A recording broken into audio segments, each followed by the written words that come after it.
Yes, good girl. Okay, break. Okay, place. Yes, sit. Yes, good girl. Look.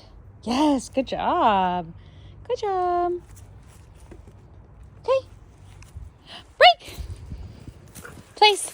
Yes, good girl. Sit. Yes, good job. Touch. Yes. Good girl. Good job, Sadie. Good girl. Okay, break. Place. Yes. Sit. Yes, good girl. Good job, Sadie. Look. Yes, good job. Good job. Okay, this video is going over the place command, which is used to put Sadie in a specific location. Now, what I mean by specific is whatever it is you are pointing to, and that thing just needs to have some level of boundaries. So as you may have guessed from watching the beginning of this video, it is not putting her in one specific space that is the same thing over and over again. We actually want this one to stay nice and universal so you can use it in a variety of different scenarios. And the goal here is to have her go to that specific location and stay there until she is released using our release word, which is break. Break is our release word that we use for place. We use it for stay. We use it for heal, like if you want to give her more slack to go to the bathroom, etc. And an important note about break is that we're not going to mark yes. Although it is a verbal cue and it sounds a lot like a command, it's actually just meant to be a signal to her that her work is over and she is free to go do whatever she wants within the rules and boundaries we have set until we give her the next command. So just keep that in mind. Some real life examples of when you might use the place command. One of my favorite ones is the scale at the vet. It can be a little tricky to get pups onto the scale just because it's already kind of a scary environment at times, but also because it's metal, it feels funky on their paws. So it's a little strange, but it is rectangular and it's a little bit up off the ground, just like the elevated dog beds we use. So next time you take her to the vet, what I want you to do is take a treat with you.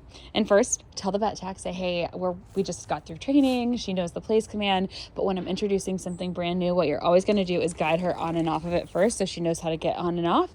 So just tell her, hey, if you don't mind, since this is, part of her training, I want to make sure that she's really comfortable getting on and off the scale. Do you mind?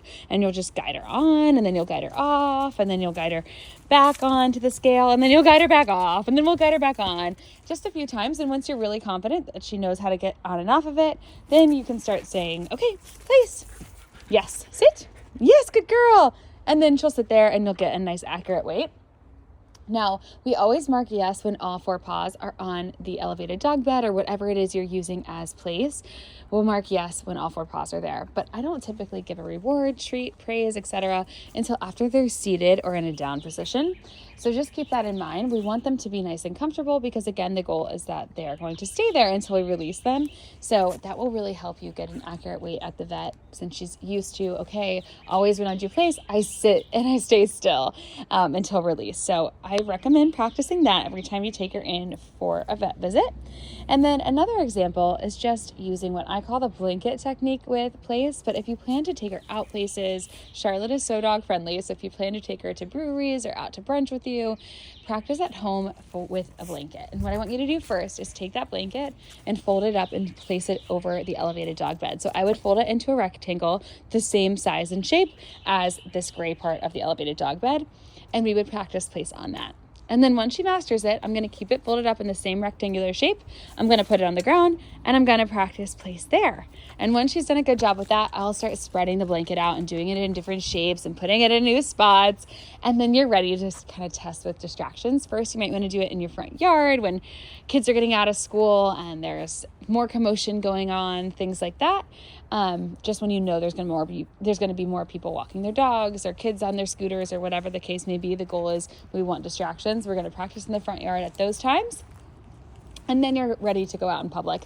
I love this example because this is what I did when I was living in New York. When I first adopted my Great Dane Quinn, I took her everywhere. As you can imagine, my apartment was very small, and so I didn't want her to be cooped up all the time. She's very lazy, so she didn't need a ton of exercise, but she really enjoyed going out and about with me. So I took her with me to brunch or to meet up with friends at the end of the day for happy hour or whatever the case may be, or to a friend's apartment or to different rescue charity events. I was very plugged into the animal welfare community in New York City. So she went with me quite a bit because she was adopted from one of the rescues I worked with. So always having a spot where I could put her just to kind of decompress, or if she was in the way, that I could put her on that blanket and she knew to stay there. Same if she got nervous, especially because she was a rescue. She was a little nervous when we first got started going to new places and all the new noises that happened.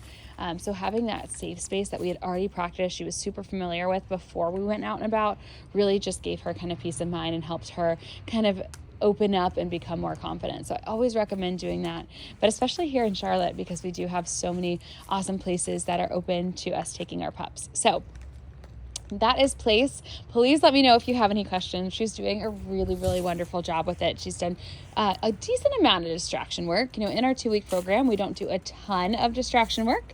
We're more about making sure that the commands are really understood and solid. And then kind of after that, we start doing distractions. So you can build up to that. I would say, no distractions for the first 5 to 7 days of her being home, just making sure she understands everything from training applies with you. But then you can kind of push the boundaries a little bit and add in distractions, go to public spaces, things like that. All right, please let me know if you have any questions about Place.